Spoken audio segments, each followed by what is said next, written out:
So Jared, you know how like, if you go like bowling or something and then some guy shows up with their own shoes and bowling ball and you're like, oh, this guy's serious. Yes. So this kind of happened. I went to a gear swap over in a studio in Frederick. And it was like kind of like a place to sell used gear, maybe some whatever. And there's specifically one guy that I've talked to multiple times, the photographer, met him at some other things. And it's not that we don't talk, but it's like, he was just like, oh yeah, you're just like the new kid, like whatever. You're the new kid. Well, that's the way he treats. I mean, he's an older guy. He's been doing photography a while. So I show up to this gear swap and it's like, I'm like the stuff I put out. It's like I show up and I open my cases up and I'm like, hey, I'm selling these. And it's like these like serious camera stuff and like high end stuff. And suddenly everyone there is like, oh, who are you? Like some of the people I didn't know. And then this guy was like, oh, hey, good to see you. He's like, where are you located again? Like now he's suddenly interested. The shift. Yep. Yeah. Cause he was like, oh wait, you're like serious and stuff. Yeah. And I was like, yeah, but I guess I just don't, and maybe I need to get better at this, but I just don't present myself that way. Like when I'm out about, I'm just like, oh yeah, I'm just a guy that does videos, Yeah. But see, that's good. Cause you don't want to be, I don't want to, but it's like, I don't want to be a jerk about it. Yeah. You want to be humble. Yeah. You don't want to be the arrogant, like, yeah, I know I'm awesome guy, especially like locally. Then you get that, that, notoriety about you. Yeah. You don't want that. It's better to have the humble, I'm just a chill guy. Just let them be surprised. Yeah. Yeah. Just thought it was funny. It's like, I understand that shift. Well, I've experienced that firsthand. Yes. Yeah. They're like, oh, watch you play something on your guitar, and suddenly they're like, oh, yeah, there's a musician. Yeah. Well, because I mean, so many people can just say, not only just like everyone can just say they're an artist, like that's so broad. Yep. But even if you're just like say like, yeah, I'm a musician. Yeah. Oh yeah, I play the guitar. I play the piano. Or like just say, anybody's like, yeah, you can play 3 chords. Yeah, you don't really know. Dun, dun, dun. Exactly. You don't really know unless you're,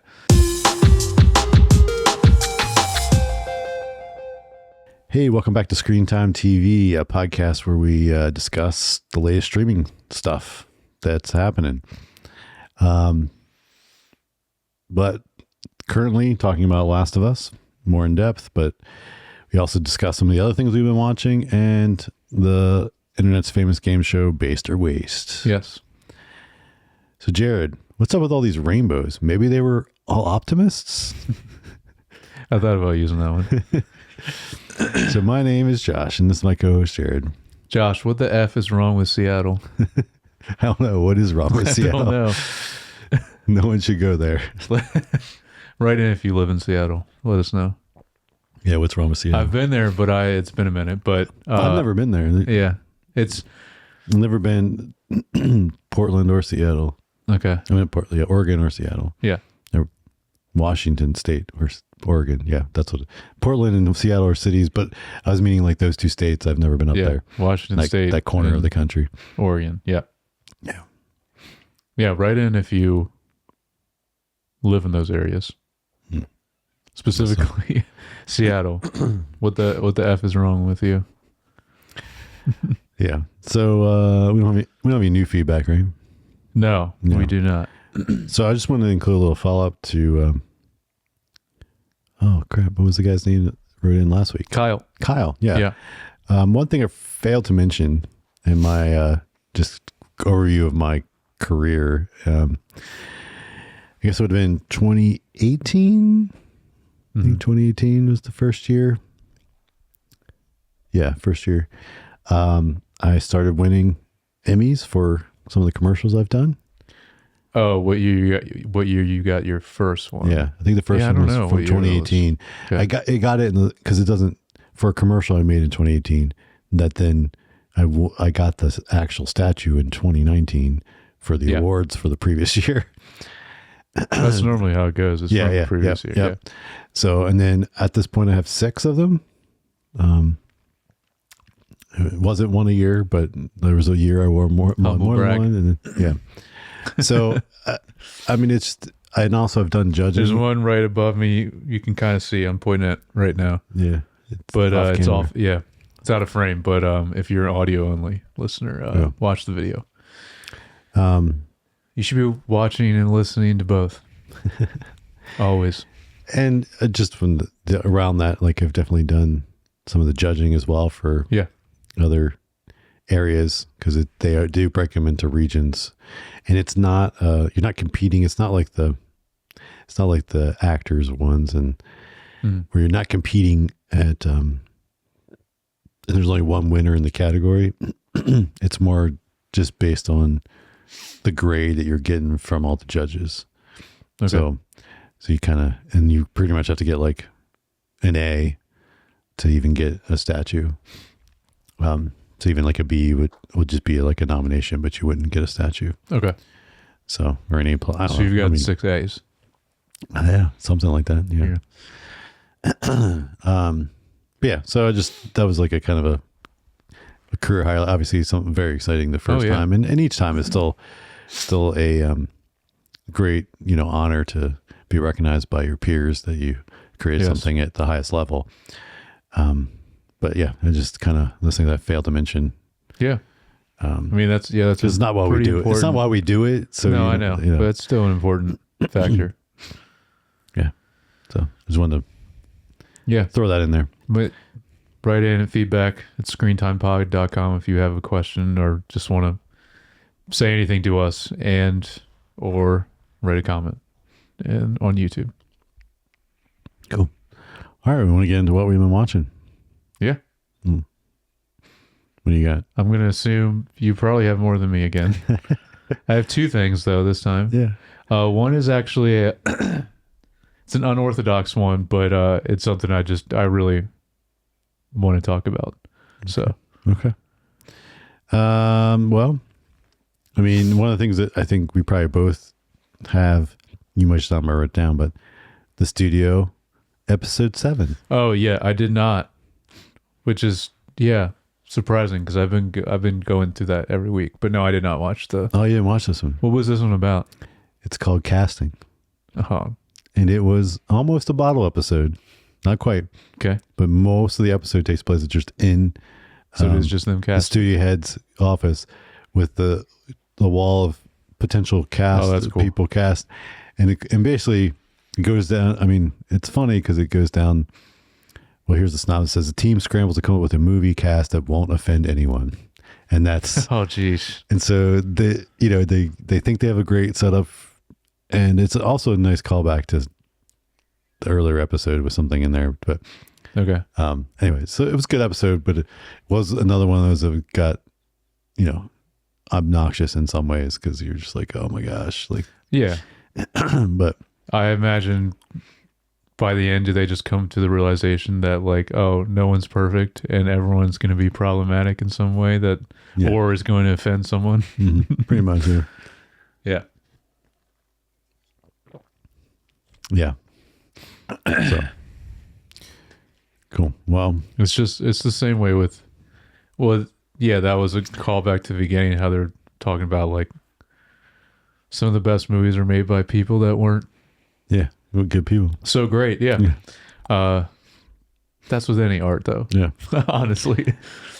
Yeah. Yeah. And I was going to say something else, but well, also just to me, because it's like the same thing you deal with in marketing and casting and commercials and stuff. And it's like, got to make sure we, cover everyone. Oh, yeah. Yeah. It's like, who are we diversity and all the, So it's like so it was funny. Mm-hmm. It was good. That's on Apple. Apple TV We've been Plus. talking about that pretty much every week. Yeah. For probably 7 weeks now. Yeah. Still great. I mentioned this last week. Is there any news on season 2? I haven't heard any news. Interesting. Normally I would have said something by now. I'm surprised. Because I imagine it's doing well, at least. Like it's getting a lot of views, at least. right? This season, like, is it I think so. rated high and all that? Like, I think so. They're doing a lot of fun marketing where they, like, shortly after on the like Apple's TV's Instagram, they'll have like, you know, yeah, I don't catch up with that as much, but I see the YouTube channel. They'll have like some fake posters from the movies that are talked about in the show. They had a little commercial for the fancy toilet from Your Friends and Neighbors. Oh, I saw you post that. I was wondering what that was in reference to. Okay. Yeah. All right. It's like they're just like doing these random little like, but they've been doing some stuff from the studio for sure. I actually didn't write this down, but I'm just going to say I did finish Ransom Canyon. Did you? And how was it? I mean, they left things open-ended enough that they could do another season. I'll just leave it at that. Okay. So another You season 5, right? Which is also Netflix. That's what made me think of it, because Ransom Canyon's on Netflix. And this is the final. This is officially the final season. Yeah. So Joe Goldberg returns to New York City to live a peaceful life, but the appearance of a woman, Bronte, and the need to satisfy his darkest needs will put the entire life in danger. Mm. Isn't that every season? Pretty much. Yeah. But, I only watched the first 2 episodes, but, it's a classic. How is it? It's you good. Still like it? As good as good. I mean, because I fell off of it. Like, I remember watching the whole first season and I really liked it, but then season 2 and then getting further in, it was just like, I didn't think it was as good. But I feel like I agree with you, but then season 1 I remember was really good. Season 1 was really good. I feel like season 4 really reset some things, and it was good. And so 2 and 3 were not as good. Like step downs, I think a little bit. 3 got a little weird because he got married, and I remember that she was wanting to. But like anyway, season 4 he goes to England. He's in London, and like it is interesting and kind of adds a little bit. They just made the world a little bigger than it had been before. And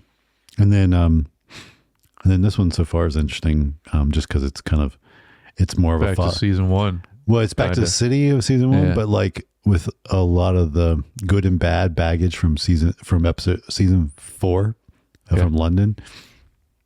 So it's so it's interesting. It'd be interesting to see how they end it officially. But maybe I'll wait to see how they end the show, and then maybe I'll check it out. So what do you got? Because I covered 2. I've got 2 more. You got 2 more? Okay. So this is one that was really under the radar. Randomly, the only way I even found out about this first one that I just checked out was it was an advertisement one time when I was on IMDb recently. This is the only way I found out about this show. This is a new miniseries called The Narrow Road to the Deep North, and this is on Amazon. Didn't even see a trailer of this, no marketing, anything. But our main actor in this is Jacob Elordi from Euphoria and now on a lot of other things. He's a very big actor now. And also Ciarán Hinds, which is, if you saw his face, you'd know who I'm talking about, but he's been in Game of Thrones and a lot of stuff too. He's a great actor too. And he plays the old version of Jacob Elordi. But this is about World War II.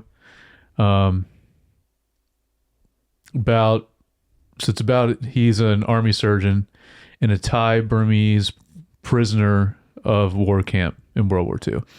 Essentially is what it is. But then he's recalling stuff way later, like, I don't know, I guess it'd be probably the 80s or 70s as this older version of himself. But it's shot really beautifully, I think. And it feels very melancholic like the whole time, which I really like. Maybe you'll like it too. It's very moody, not only with the lighting, but the whole vibe. And I know you like that stuff. But I know you're not typically not as into The like war stuff. stuff. Yeah, Yeah. but it's you might like it though because of the way it's shot, and it's interesting. Plus, both these actors I just think are really great. So that's basically it about it. But I do really like it so far. But it's only 5 episodes, miniseries. And I also just wanted to shout it out because I've seen nothing about it, no promotion, anything. Like I said, I found out on IMDb. So, which is funny because I don't even remember now the name of it. Yeah. But the same was for, I was on Amazon Prime, like just on the app, and I saw this autoplay promo. And it was from it was some kind of ballet dance thing. And it's the new show from the Maisel lady. Like the writer, yeah. And it's like the New York City Ballet and the Paris Ballet had to swap their lead people or something for some reason.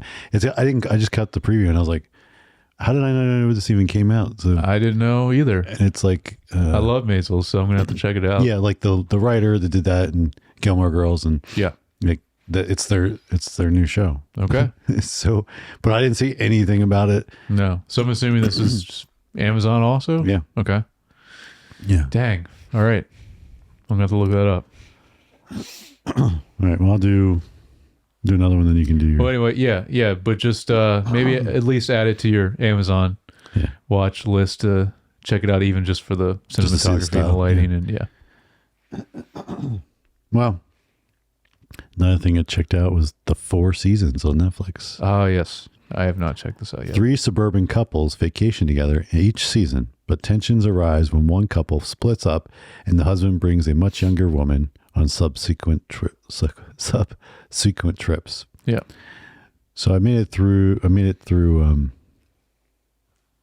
I guess half of it. Watched 4 episodes. I mean, they're like 30 minutes. Yeah. But like it's like 2 episodes are like spring, and then 2 episodes are summer, and then it looks like fall and winter. Oh, cool.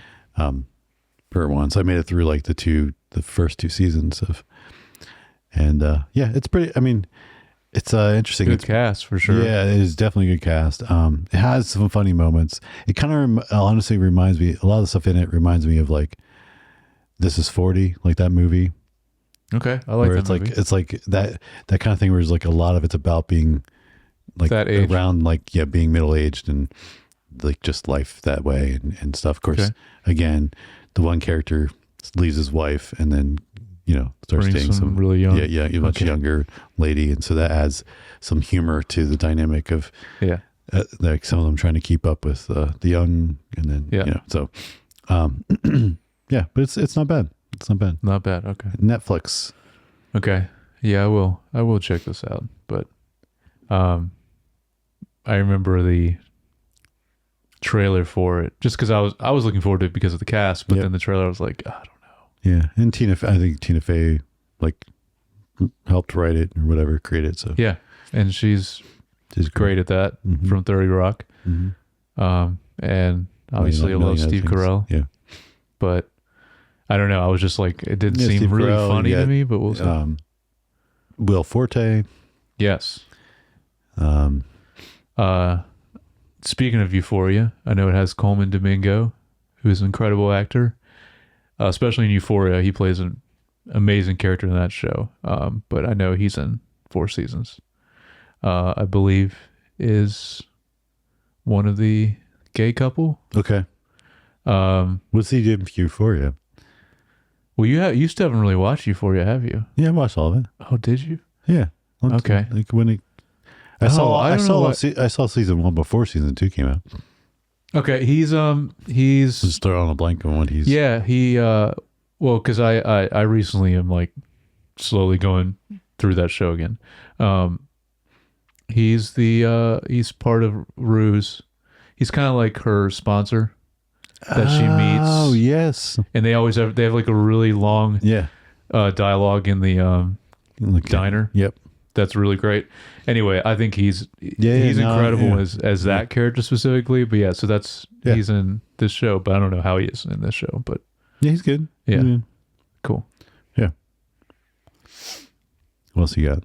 You said you. I was just surprised. I for some reason I thought you didn't watch Euphoria. Nope. I don't remember. I was talking to someone recently that was like, "You need to watch the show just for the."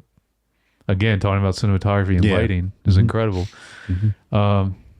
Okay, well, yeah, my other one. This is a video game, which I know we don't normally talk about video games, but I have to talk about this one because I'm going to talk about it specifically from the story and because it has two actors in it that are very big actors. Okay. So this just came out on PS5. Leave a comment. I'm sure this has already became very popular, but I've been looking forward to it for a while. But it's Clair Obscur Expedition 33 is the name of the game. It's a French-made developer. This is their first game. Very small team too, like of only 30 some people. Okay. And this game looks insane. And I when I found out who made it and how many people made it, because normally there's hundreds of people that make a game like this, but very, very unique story, very unique and beautiful art style. But it's what's really cool about it is, and I believe this is also adjacent to what like film and TV. I think they already sold it off to either be a TV show or movie already, like immediately. That's how cool the story is and unique. But it's about this this mysterious paintress woman that kind of just appears in the sky and every year paints a number, and everyone that's that age dies, or kind of looks like it's like a Thanos snap, for instance. Like they kind of disappear and so every year there's a new team, an expedition that goes out and tries to find this paintress and kill her. So obviously the way the game starts is 34 is the number she paints. Some very close loved ones die, and our main character and some other people go out on Expedition 33, which is the name of the game. And it's also the score is incredible. Just everything about this game, I was just so impressed and really wanted to talk about it because it's very unique and original. We don't get that much of that in our entertainment these days, I would argue. Not as much originality, I should say. What's the gameplay style? It's an RPG, turn-based, which is why I also love it. Like old school turn-based style, but it's full, like it's an Unreal Engine 5. Like it looks amazing. So our main actor is played by Charlie Cox. Okay. Which is surprising because he's never done a video game, as far as I know. And then another character, which I have not met yet, is played by Andy Serkis. Okay. Which is actually Andor Jason also. So we got, or Lord of the Rings. So we got Gollum and Daredevil in this, which is kind of crazy. There's some other really amazing actors in this too, like the main character from Final Fantasy 16 and Shadowheart from Baldur's Gate 3. There's some really great actors in this, and the mocap acting is amazing in this. I was just honestly blown away by this game, so I was like, I gotta talk about it, even though we never talk about video games, but good. It's very relevant, the actors that are in this. And I did see an article, like I mentioned, I think it's already being shopped around for a movie or TV show, which I think is a great idea because it's a really cool story. So yeah, that's I know it's very obscure, but it seems to be getting really popular already, which is good because it's a small team that made it and seems to be doing well. So yeah, that's cool. All right, well, my last thing, Thunderbolts movie. Oh, that's right. And saw this in the theater. Yes. So very interested in this. After finding themselves ensnared in a death trap, an unconventional team of anti-heroes must embark on a dangerous mission that will force them to confront the darkest corners of their past. I thought this movie was great. Okay. This probably the best. The bar's low though right now for me. Well, okay. I understand that. I would say this is probably the it's definitely up there. The post end game. You have like what, Guardians 3 Was after that was pretty good. Yeah, that was pretty good. You have Spider-Man No Way Home. Yeah, that third one was awesome just because the multiverse and stuff like that was cool. Yeah, old people came back. And then you have Deadpool and Wolverine last year. That was pretty good. Other than that, I would put this up there with those three. This movie was really good. Okay. I think from having something to say, I think it's even stronger than any of those. Like it has a really good message. It feels like it was written in 2025 and not in not like in. So it's not a typical Marvel movie with the story. But I guess what I kind of alluding to is I'm hoping this is a sign of like the direction. It feels fresh in a way. It's like the complete opposite of Captain America 4. Correct. Captain America 4 just felt like more of the same. There was no substance at all to that movie. No, 100%. Okay. No, but this one's really good. I left actually excited for like MCU. I'm like, oh, this is like this could finally be. This feels like the first step in actually doing a new phase that matters. Is the best way to put it. And definitely made me excited even more for Fantastic Four. Well, no spoilers, but I imagine it probably ties into that movie in some way. Maybe post credits or something. Yeah. But just because that's the next one that's but not really. I mean, yeah. Okay. Yeah. Or does it play into the actual next big one, the Avengers? Doomsday and all that. I think that's kind of what it's more set up. That yeah, I think so. I would say Florence Pugh's amazing. Like she but she's like the lead in this. Like even though it's an ensemble, it's like how, and it does have I would say 50% of this feels Guardians of the Galaxy. Has a good balance of humor, but like seriousness in there. And she like Suicide Squad also. Yeah. And if you take the Chris Pratt's character, Star-Lord, like she's that character, like she's the one that like gets the most, and for good reason. And she definitely is great in this. And then everyone else around her. There's some awesome action scenes that are like grounded, because that's the other thing. Most of these people don't even have like real powers other than just like super soldier serum, and she's like just another Black Widow.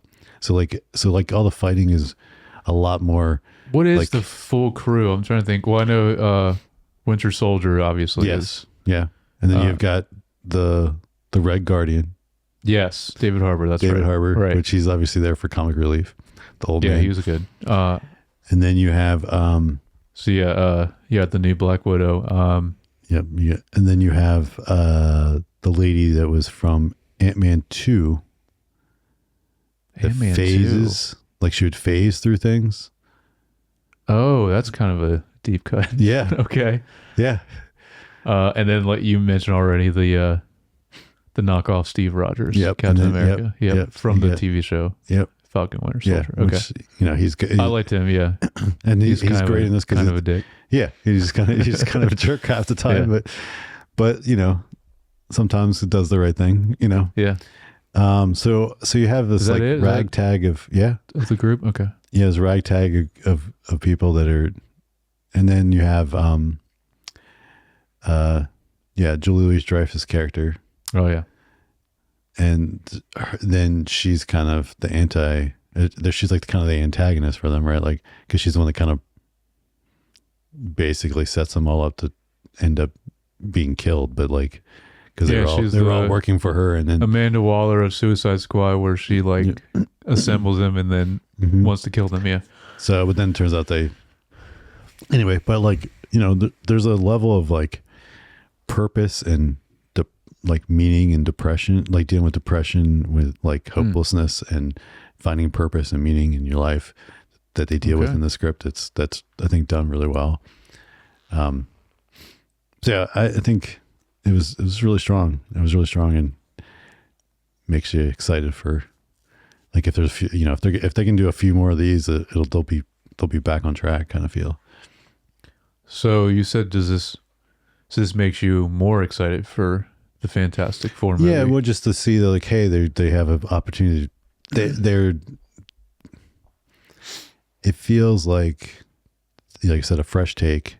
And of course, the movie or the trailers for Fantastic Four look like it's also like, hey, they just set it up in a whole different universe, multiverse probably, which means like it can be whatever. And so that's like exciting for me. Yeah, but you know what? Well, I guess it's probably what happened at the end of the Fantastic Four movie, but they have to get to present day. Correct. You know, to be, so I mean, because obviously that movie's taking place in like, alternate 1960s, whatever, retro future, like Jetsons. That's what I love the style of it. Yeah, it's like very really Jetsons. Cool. Yeah. So anyway, so I'd highly recommend go see this if you get a chance. Okay. What was my other thing I was going to... Oh, I did see from the trailers, because I have no idea who this bad guy is, but one of the later trailers did show the effect he kind of does, and it looks sick, where it just like smears them to a black thing. Yeah. That was really cool looking. So I like that effect. So I don't know how that plays into it, but it's cool. Yeah, that's actually, and to that point, it also doesn't have the classic third act or just like a giant big battle. Like it doesn't have that's just all CG. Yeah. It does not have that, and it's very meaningful and it's like I said, it was well done. And you mentioned, I think last week, this director, he did what? Some TV stuff? Yeah. I'm trying to remember now. Like not really movies. I know you said he was like basically doing TV, I think. Yeah. But I remember, you told me what he's done, and it's like, it's very interesting to get him for a Marvel movie. Mm-hmm. Yeah, I don't remember now. I know we looked it up. We were talking about I think we talked about it last week, but, well, we'll get to that. I'm curious, Rotten Tomatoes, what people are going to rate Thunderbolts. We'll do that next week because we're doing TV today. Right. That's, I'm very curious how the audience is going to be to that. I haven't been to the movies lately, but I will say maybe I'll go see Thunderbolts. But honestly, the next thing I'm like going to see right away in theaters is Ballerina, because I'm a huge John Wick fan anyway. Mm-hmm. So that's pretty soon, right? Mm-hmm. Yeah. It's like in a month, isn't it? Yeah. I think beginning of June. Sometime in June, yeah. Yeah, he did an episode of Skeleton Crew. He did 6 episodes of Beef, the show on Netflix. Oh, Beef was so good. Yeah. I'm looking forward to that season. Did an episode of the Minx. Oh, yeah, you mentioned that. That was that weird episodes of Dave. Show. Yeah. Yeah. I love Dave. Yeah. Yeah, so okay. Yeah. And then but also he directed like a Kanye West thing, and then like a Justin Bieber. Oh, is he doing music videos? I think they're documentary. No, they're music videos, 3 minutes, 2 minutes. Okay. Yeah. So, yeah. Well, a lot of directors start with music videos. One of the best examples is Fincher. Yeah. Fincher has done like some iconic music videos, and that he did a ton of them. That's the only thing he It's an episode of Shameless. First. Okay. The American one? Yeah. Okay. I think. Yeah. Well, maybe I'll go.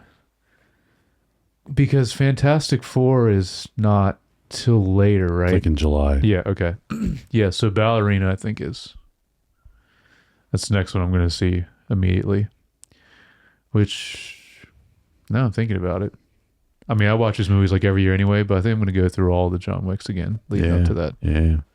Did you ever watch that miniseries? I never got around to watching it, no. I actually really liked it, The Continental. Yeah. Kind of in the 70s about the Continental. It was cool. Yeah, I meant to check it out and just never got around to it. Cool. Well, yeah, that's it for what we've been watching, right? Yes. So you know what that means. It's time for Based or Waste. All right, welcome back, everyone, to Based or Waste. The internet's favorite game show about Rotten Tomatoes, where everything is made up and the points don't matter. Actually, they really matter, because Josh got a perfect score recently. And you didn't do too bad last week either, right? 9 out of 10? Yeah, you were pretty close. Yeah. Will he do it again? I don't know. Stay tuned. Yeah, so we go on Rotten Tomatoes. I check and see what's trending, TV and or movies. And check the audience score, and gonna pick 10 of them, and Josh is gonna guess if they're good or bad, if they're based or waste. By the way, this is so random aside, but when I was saying TV shows and or movies, I have to always say and or else I think I'm talking about and or, and it's messing up my brain. Are you ready, Josh? I am ready. Because speaking of Andor, that is our first one. Because we're doing TV. Andor season 2. Based. Come on. Yes. 79. Oh, it's lower actually. I thought it would be. Well, I think all the Star Wars stuff is divisive now. Even if it's good Star Wars. But, okay. All right. Next one. Is the one I just talked about, The Narrow Road to the Deep North. Deep North? I don't know. It's a very weird name for a miniseries. Yes. What do you think about this one? I'll say based. It is. Lower, though, 63. Yeah. I mean, I figured it might not, but yeah, I figured it wasn't probably below 55. No. Okay. 4 seasons. Season 1. I'll say based This again. would be tricky also, actually. Yeah. Yeah, but right around the same, 62. Yeah, I mean, again, that's what I would probably guess the audience. It's just because it's not as stupid funny as you probably would expect. To rate it high. I'm just saying, like, I think some people's expectation would go for like just over the top funny because of Steve Carell and Tina Fey and Will Forte, like them being on it, like together, the cast, and it's not that. It's well, yeah, but it's weird though, because like the one I was talking about, The Narrow Road, that should definitely be higher than a 62 or 63 to me. But okay. Next is The Rehearsal, season 2. I'm gonna say based. You're familiar with this, right? I know what it is. I don't really watch it, but I don't really watch it either. But yeah. I'm gonna say based. Yeah. Okay, this is why I put this, because I am shocked. This is at a 97. Yeah, which is stupid. The show's not that good. Yeah, I mean, I'm not really interested in it, but season 2, because this is way higher than season 1 rated even. So I don't know why this is so. Let us know. Why is this show so good? Leave a comment. All right. Doing well so far. This next one is... This one you might not have heard of. I tried to find 10 that you are familiar with, but there wasn't as many new ones that I could pick from. Okay. But this is something that I was interested in because it's sci-fi adjacent. New show on Netflix called The Eternaut. Eternaut? Yeah. It's like not like nautical, like that spelling. Not I think familiar it's. with this I was interested in it because of like the sci-fi elements to it, and it's Spanish, I believe. Right, I'm gonna say, but it looks really cool. Well, I'm gonna say waste. Just to. No, this is also very high. This is a 96. So that maybe another reason to check it out.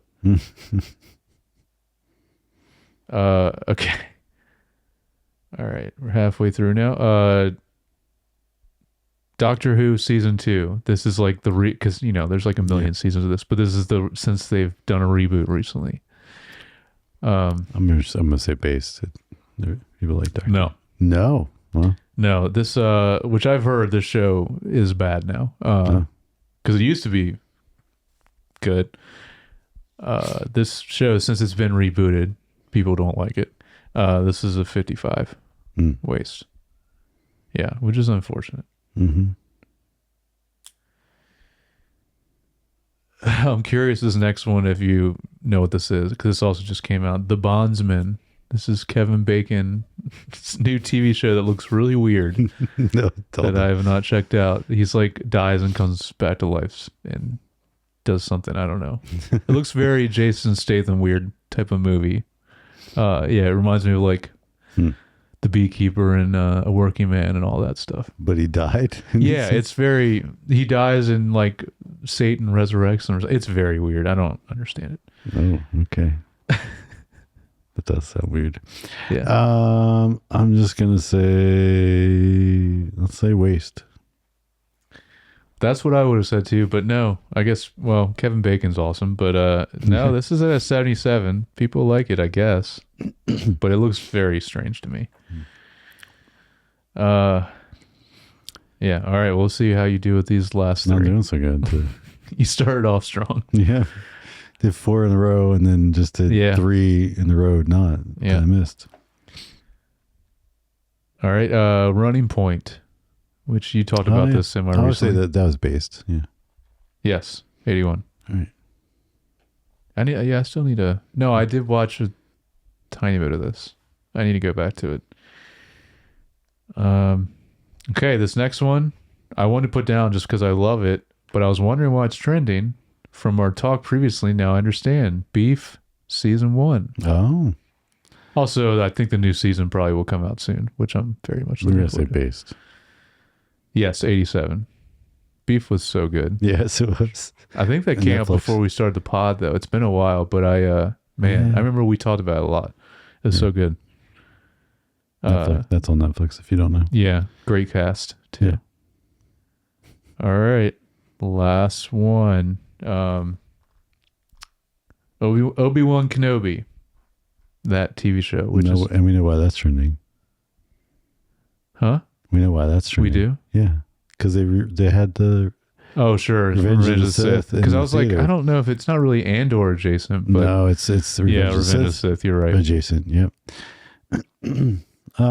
This is tricky because I'm gonna say base because I feel like it's probably but it's in 60. Yeah, I was like it's on the line, but I was thinking it's probably because this is also, I believe this came out before we started the pod also, but I was very mixed on it. I don't remember how you felt about it.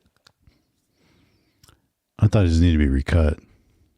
Well, there is a recut. I remember I talked about it. Yeah, you should check it out. Take out all the. Speaking of which, have you seen the stuff about that Princess Leia, and then Princess Leia?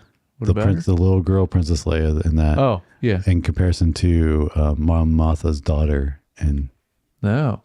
In Andor, and that they look very similar, and the two actresses are actually sisters in real life. Oh, interesting. And so the theory is that really that's Princess Leia in disguise. No way. Well, where she got left with who? Where? Yeah, it would be the right area. Yeah, because it's I'm blanking on his name, but yeah, because Obi-Wan drops her off at the end of into that series. Right. But we also see in the he's in the prequels also in Revenge of the Sith. We see all that too. Ah, man. Yeah, I'm sorry, I'm blanking on his name. Yeah. But, yes, I just that's interesting theory. I just saw it and I was like, oh, that's interesting. And I hadn't thought about it. You get more, you see a lot more of that in the third, because they get to the wedding in the third episode of. Okay. And so, but also, I mean, the lead up to Rogue One, and spoiler alert for a 10-year-old movie, Leia is very briefly in correct that. Not very good looking Leia, but that was early days of. So I remember there's all these, right? Grand Moff Tarkin though looked better in that. Yeah, because remember they did a complete. It was darker. Oh, that's right. He was in the shadows. Yes. Yeah, it's a lot easier to do that. Okay, well that's it. Okay, 7. Mm-hmm. All right, that's respectable. We'll see. Yeah, I think in general you've been doing better with movies than TV. It's so weird because I feel like when we first started this for a while, opposite. Yeah, it was always TV. Yeah. All right. Thank you for playing, Josh. And that has been Base or Waste. Tune in next week. All right. So let's get into The Last of Us, Season 2, Episode 4, Day 1. In Seattle, Ellie and Dina find themselves amid a brutal battle between the zealous Seraphites and a ruthless militia. Yeah, right off the bat now, you finally get to, because remember I was asking you, what do you think of this group? And I didn't want to say their name because I don't know if they really mentioned the name last week. But yes, this new group is the Seraphites, and they're Seraphites. I think they're very interesting. At least I've always thought they were very interesting. All right, so overall thoughts on this episode? Yeah, you go first. Let me go through. Yeah. I mean, I think I felt a little slow.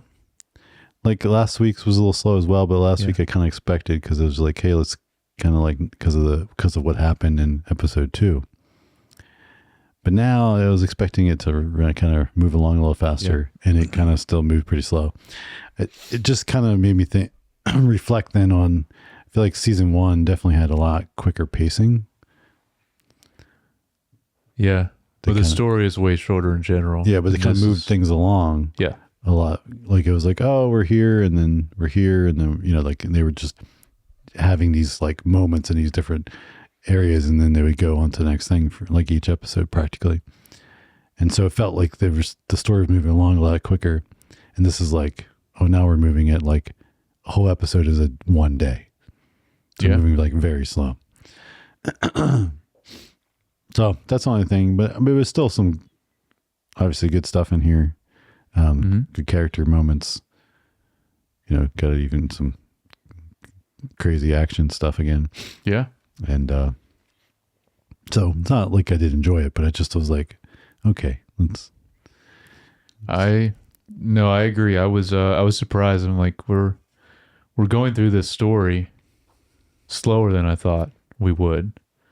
Now, again, the big thing that happened in episode 2 was the big thing from the beginning of like the huge crazy moment from the beginning of the game. But there's a lot of story after that, and it's like, yeah, it seems like they're going through it pretty slow, which I know they're doing at least 2 seasons of this, but still, yeah. But also, only like you talked about last week, only 7 episodes, so we're already strange, over the middle of the whole season. So yeah. So I honestly, just knowing the story somewhat, from the game, like I don't even know where they're gonna leave this season off with only 7 episodes. That'll be interesting. Yeah, only got 3 more. Yeah. Yeah, so I agree with that. But I also agree, yeah, there were some cool moments in this episode. I don't have too many notes, but I'll have there's a couple I want to point out specifically. Okay. But yeah. So I did like it better than last week's. Last week's, I think, was my least favorite. Yeah. So far. Yeah. I mean, this was, I think, more interesting episode than last week's, but last week I didn't want to fault it because you kind of need that breathing room after the weight of episode 2. All right. Well, so we start off it says 2018 Federal Disaster Response Agency. FEDRA. Yep. FEDRA is driving along and get this interaction with the different, I guess you call them military people. And then we get the reveal for, what's his name? Isaac, right? Yeah. Yeah. Which is Jeffrey Wright. Yeah. Yeah, Jeffrey Wright plays Isaac, and yeah, love the line where he intersects about they're like calling them voters. Oh yeah.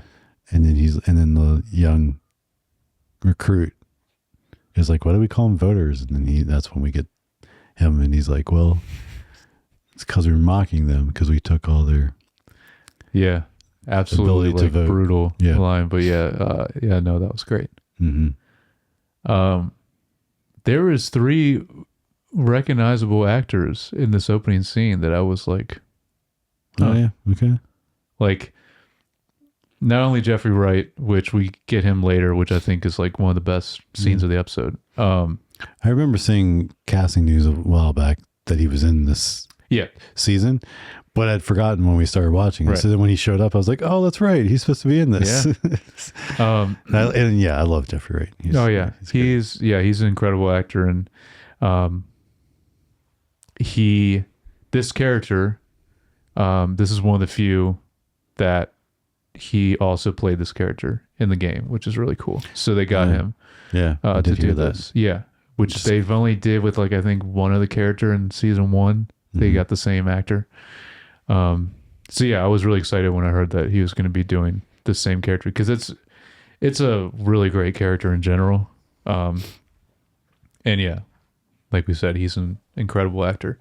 But the other two, one of the other guys is Josh Peck from Drake and Josh, which is so random.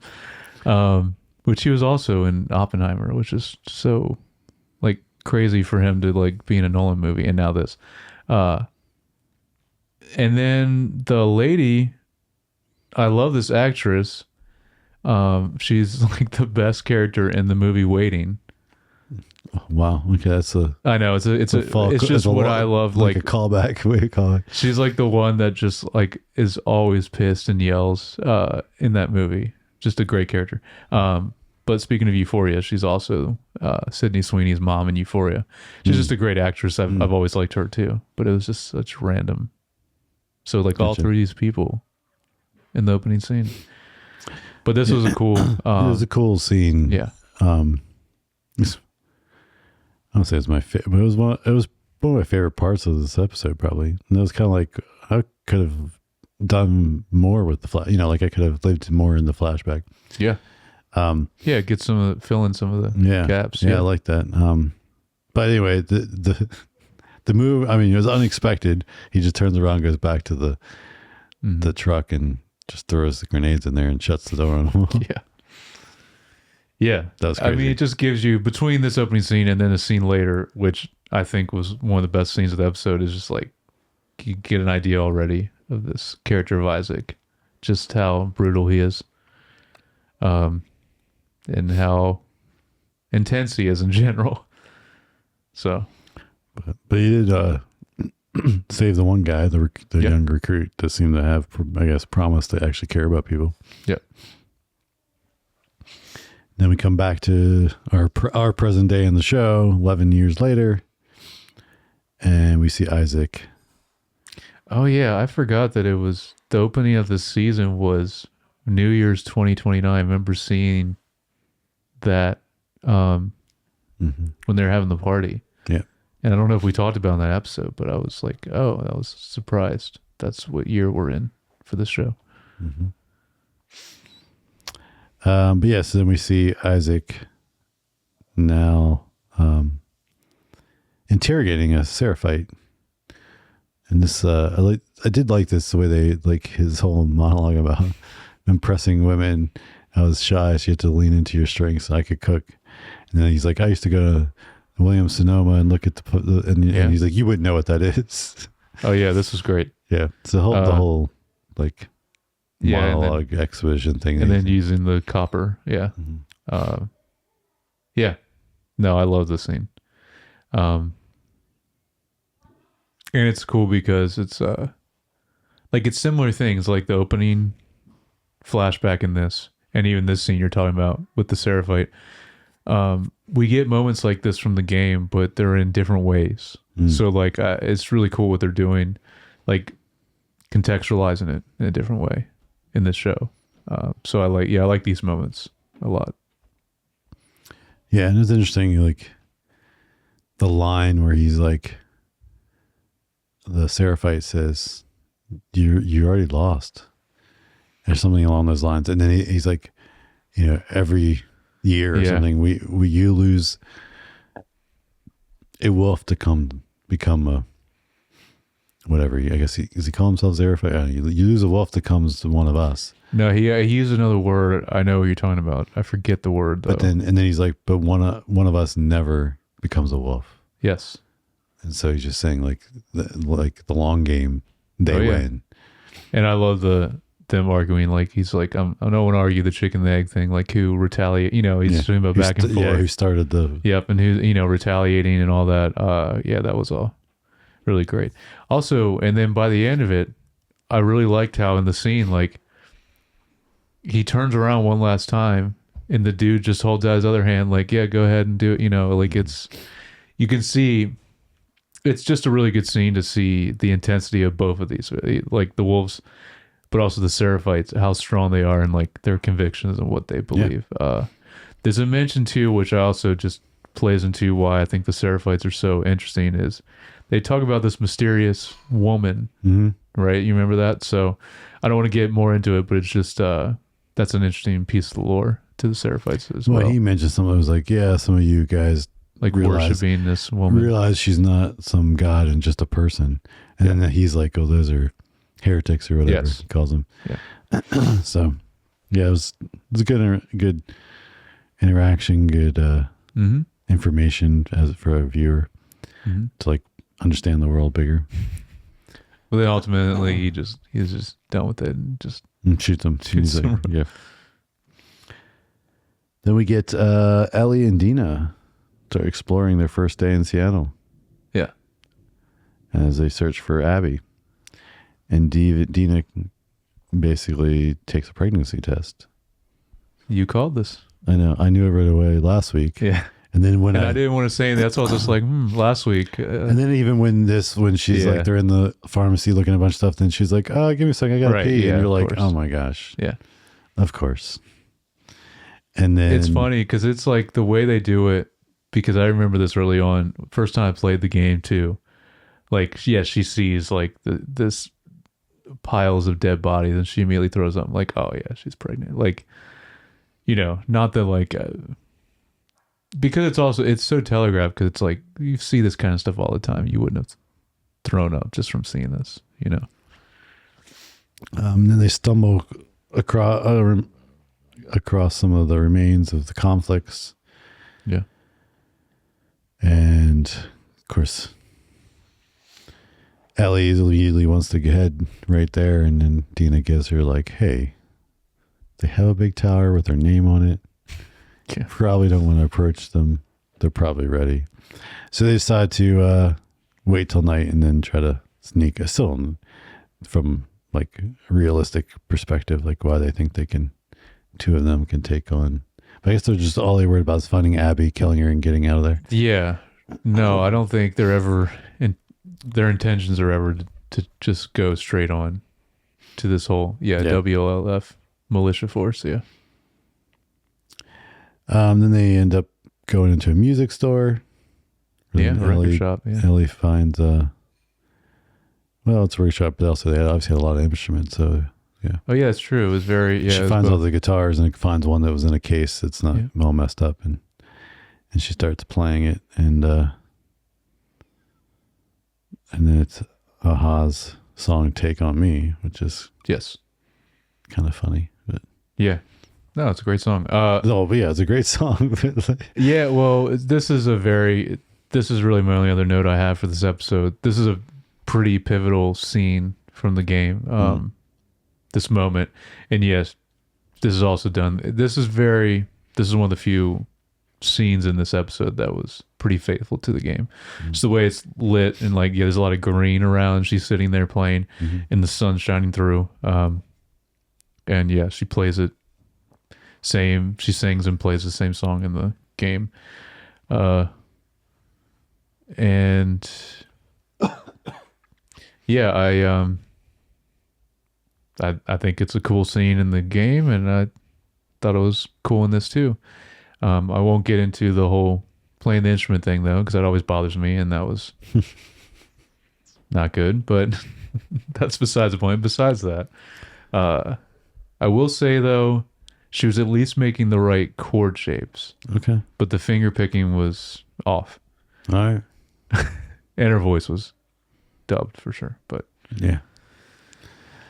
So then the other thing note I had was Dina's like starts playing on the drums, and I'm like, and both then when she's singing, I'm like, aren't you guys supposed to be quiet? Like it's like they have no like fear of the It's a good point. I was like, I mean, there's also obviously they're trying to hide from Fedra and or not Fedra, the WLF, and then this other people they don't, I guess, know that the Seraphites are out there as much as like they saw those, but they don't really know who they are. That's not really. But then you also have the hordes of freaking zombies. Yeah. So and clickers, different versions of. So like, I was like, just don't start banging on the drums. No. The only other thing I wanted to mention about this scene is it is a good kind of like deep connection to Ellie and Joel because the guitar, because that's a big connection to them anyway. Right, he taught her how to play and stuff. They mentioned that, but it goes deeper in that I'm curious if we'll ever see anything more about that. Because there's just one of my favorite scenes from the game has something to do with that, and I'm just hoping they'll do it in the show, but I don't know if they will or not. But anyway, so that's a big connection that's always been between them. So once it's night, then they sneak in. They come across a bunch of WLF soldiers brutally murdered and hanging. Oh yeah, disemboweled. Yeah.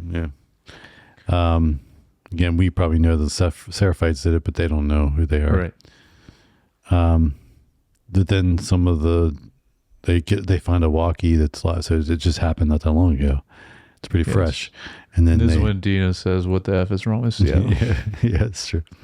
But they steal the walkie, but they overhear, and they're like, "Oh, there's backup showing up." So then they have to try to hide, and they have to sneak out, and they end up in the subway with a WLF after them. This was another one of those like well executed escape. Because like always they make them feel like they do such a good job because they did the same thing with the Abby, the Abby in the cage, feeling claustrophobic. Yeah, and just give me that where it's like, how the heck, and then like they still say it, but then yet you're like, oh, okay, I believe that. You're like, it's not so far-fetched that you're right. Like you just, like you're kind of like, okay, yeah. But anyway, that the turnstile, getting stuck there, and they get the one, and Ellie sticks her arm out to get bitten instead of Dina, and they of course escape there. But then of course, then Dina's got a gun at her. Yeah, and this sets up the whole next scene for. And so this is where So then. Yeah, she kind of talks her down. Yeah. She tells her, talks her down a little bit, and says like, "I wouldn't blame me either." And she's like, "Let me just take a nap, and you keep an eye on me." And of course, I gotta say, Ellie did a good job at just like best she could with approaching it to her. Just to be like, "Hey, like you can be as far away as possible from me. Keep your gun on me the whole time." Like she laid it out pretty well as best she could with like the situation, because it is her response is very valid, because it's like how much they've had to deal with this before, and how quickly, and probably how well they I mean, again, we gotta remember they're 19, so, and I don't know when Dina was start getting trained for this stuff, but I mean Ellie it's definitely so, like for the last 6-7 years they've been trained. And it's like, and if someone gets bitten, you put them down. I mean, it's just like a... Yep. Also, it goes to your quote as well. Interesting, because of their age and of the time period of when all this happened, Outbreak Day, they're naive to the rainbow, even. Yep. Which I thought was a good touch. They're like, oh. Yeah. So... especially the main characters being right. Well, that's one other layer. To it, gay or bi. Yeah, Ellie, we don't really know, but Dina is. Yeah, she clearly says, well, she's bi. Yeah, and she was dating Jesse before. Yeah. Well, not in this upcoming conversation. Yeah. Yeah. So when Ellie wakes up, then we get like the proof, so to speak, and then she slowly lets her get nearer, wants to see the bandage. But then she breaks down and confesses that she's pregnant, and then that she's always kind of liked girls, she thought too, and she definitely has. And then of course they make out and stuff. But yeah. And the next morning, they kind of talk through it more, and so Dina's like, yeah, it's Jesse's the father, and then Ellie's like, yeah, I want to have a family together with you. A sweet moment. So then they overhear the WLF, Abby's friend Nora, infiltrating the Lake Hill Hospital. And so then they kind of go out and look, find it on the map. And then, of course, Ellie's like, you don't need to go with me. I'm going to, you've got more to think about now. Yeah. And then Dina's like, no, we're in this together, blah, blah, blah. And so then they plan to, I guess, go towards the hospital. Of course, we see a lot of, when they're looking out there, there's a lot of destruction. Obviously, you got like 3 different groups of things. You got the infected, you've got, then you've got the. We saw last episode how many Seraphites, and then you've got the WLF. Huge amount of, WLF. Yeah, they got a big group, but then obviously they're still losing to the Seraphites, so. Yeah. There must be a bunch of those too. Yeah, true. Yeah, we don't know. We only had that one scene in the Seraphites, so that was only a small. Yeah, we don't know how many there are of them. Yeah, and that's where we end our episode. So it's kind of, like I said, not a lot happened. Yeah, we only, like you mentioned, we only have 3 more episodes. It is interesting. I have no idea where they're gonna end this season on. I don't know. Well, what do you guys think? Where do you think this is going to end? And where are they going to cut this off? No game spoilers though. Yeah, no game spoilers. Josh, because I didn't play the games. No spoilers for Josh. Yeah. But let us know. You can write in feedback at screentimepod.com or leave a comment. Let us know your thoughts about this this season so far. Yeah, how you think things are gonna play out? Where are they gonna maybe cut it off? It's crazy because this season's short. We only have 3 more episodes. That's another thing. We're gonna pick our next director soon, but now I'm like, we gotta do another show too. So write in about that too. What do you think? I know there's a lot of stuff out right now. But let us know if there's something specific you want to hear, like about a TV show or something. Yeah, or if there's something specific you think we should cover next. Yeah, let us know. I mean, this is going to be a good year for TV. I mean, it already has been, but I think it doesn't seem like it's going to slow down at all this spring and summer. Maybe we'll just wait to discuss or if we need a filler. We'll have to figure out what we're covering. Well, yeah, we could do that anyway. We'll just see when the next thing next thing we want to cover picks up. Yeah. Date wise, but cool. All right. Well, thank you guys for watching and listening. We appreciate all of you. And if you'd like, you can like and subscribe on Apple Podcasts, Spotify, YouTube, and or follow us on TikTok, Instagram, Facebook. And if you'd like to follow each of us individually, because all those are at Screen Time Pod. But if you want to follow each of us individually, I'm at J Youngbar on Instagram. And I'm at Jared Youngbar. All right. I'll catch you guys next time.